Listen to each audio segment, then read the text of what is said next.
welcome. I mean, of course, the Happy Evil was ready for his third adventure.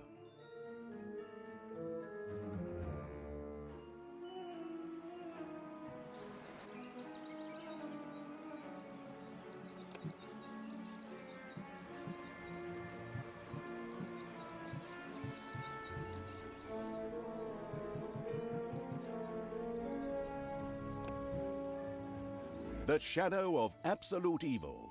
The Shadow of Absolute Evil had crossed the sea and now sought the chosen target, a dark elf named a long, long time ago. The Absolute Evil had, in the famous predecessor to this game, subjugated the known world and defeated good. Now, in a world full of blackness and despair, it spent its days sipping cocktails from the skulls of its enemies and forging new plans over a grilled unicorn kebab. Unfortunately, there wasn't much left to forge. A few orc wedges, the occasional trick played on the little snots. There just wasn't anything left to conquer. As the weeks and months passed, distant and seclusive, from time to time, one could hear a slight murmur from the depressed evil's super-secret laboratory in the depths of the dungeon. Its creatures grew more worried with each passing day, and even started to miss its ingenious evil tricks. It was a somewhat confusing time for them. No beatings, no torture, and no being sent to a senseless death. On the other hand, it was a rather nice change. Eons passed, and the unicorn supply dwindled until suddenly, one wonderful day, the evil genius Evil joyfully burst from its super-secret laboratory. It finally had a new goal. An unknown continent, as often found in sequels, lay to the east, sheltered from the wicked evil by naught but a puny little ocean. It immediately had a fleet built. This was so powerful that it covered the horizon from north to south and was manned by the best and most powerful creatures at the devious evil's command. The fleet set sail for the crossing to this new continent, left the harbor, and sank. Yet that mattered naught to the couldn't give a hoot about its minions evil. It instructed its goblins and little snots to design an even more powerful fleet.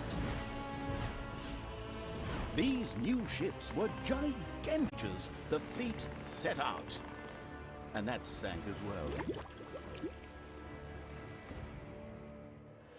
The annoyed evil saved his relentless anger towards the shipbuilders for later. Obviously, it would have to take care of the matter itself. With a sigh, it cast a spell and created a shadow of itself, a creature of absolute darkness and evilness. This shadow flew across the water towards the east. There, it would find a vessel, a corruptible being that would subjugate this land in the name of evil, and the shadow had the perfect target in mind.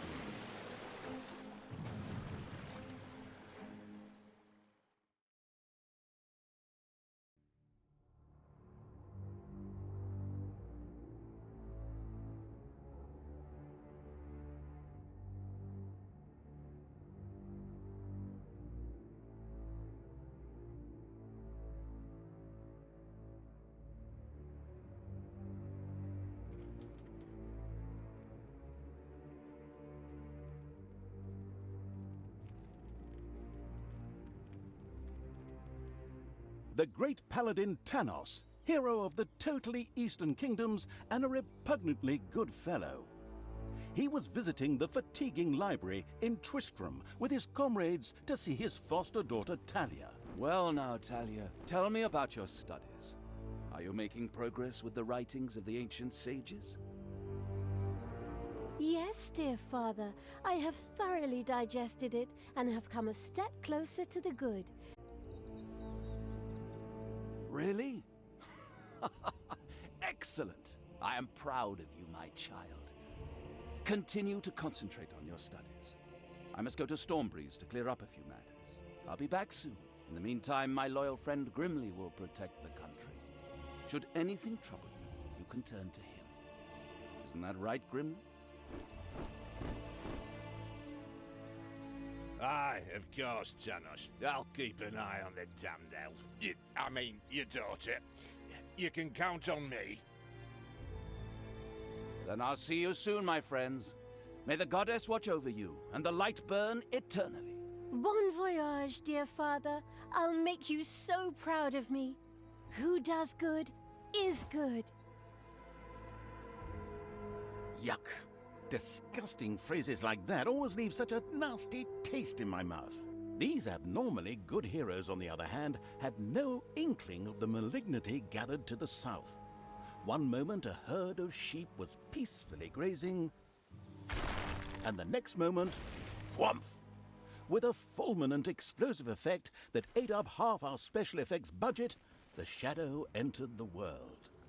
His target, a dark elf caught between good and evil, was very close. As the shadow of the unspeakably evil moved through the world, all around it died. Plants withered.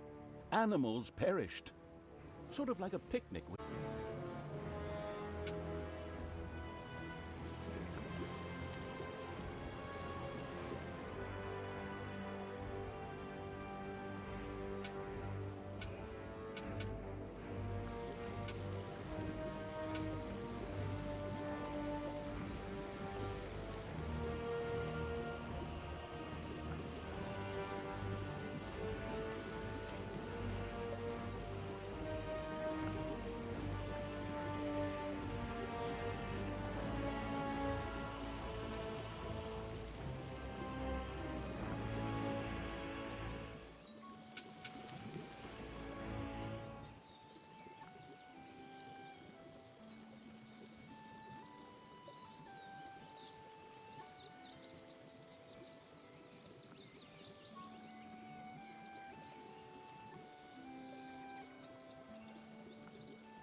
The shadow of the far-off evil found itself very, very close to Twistram. It could practically feel its target's presence. Take these lanterns, men, and let the light of the goddess shine. For the night is dark and full of terrors, and... I trod in it earlier. For the darkness! I mean, for the light! Sorry, I'm still in training. Yes, well, that is somewhat suboptimal. Naturally, the shadow of the almighty evil was an incredibly powerful creature, but, well, light was a bit of an issue. It would certainly be wise to stay out of the lantern light.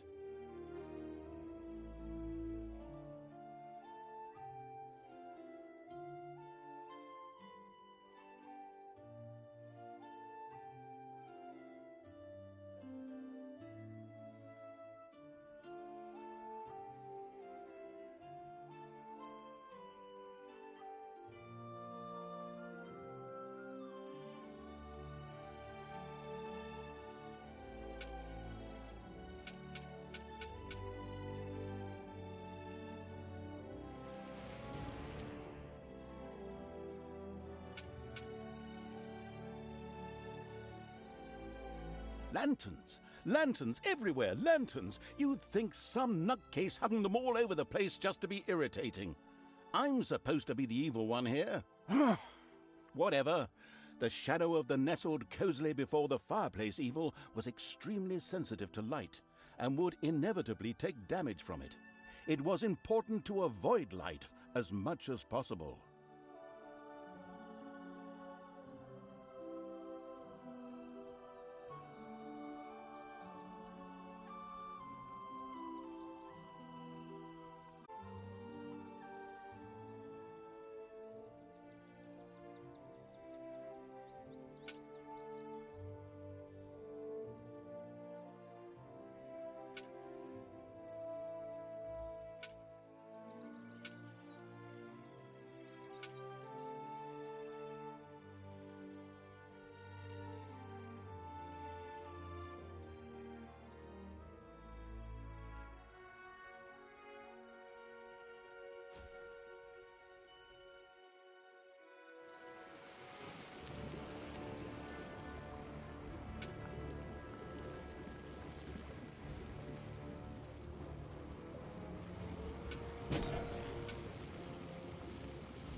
The shadow reached the entrance to Twistram.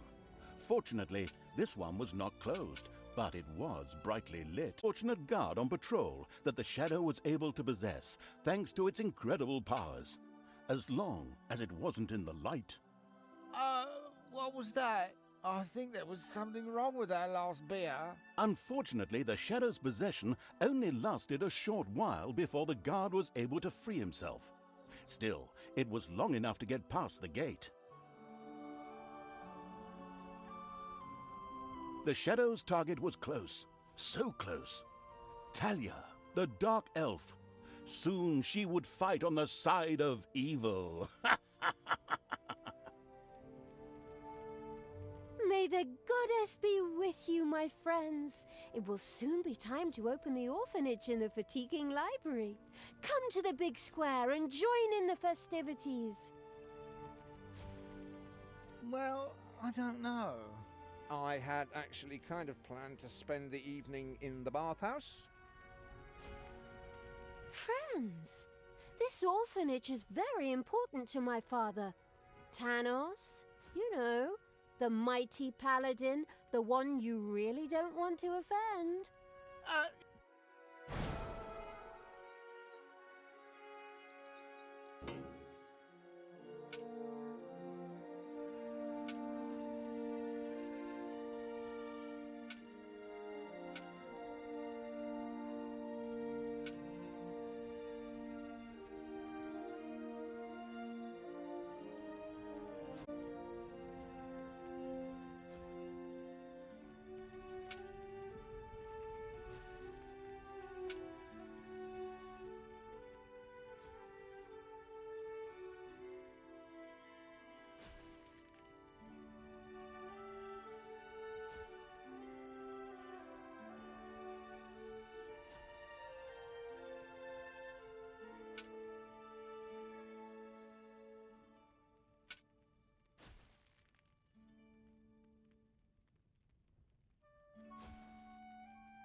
Stop holding the lantern in my face like that, boy. I am Grimly, king of the dwarves, and I...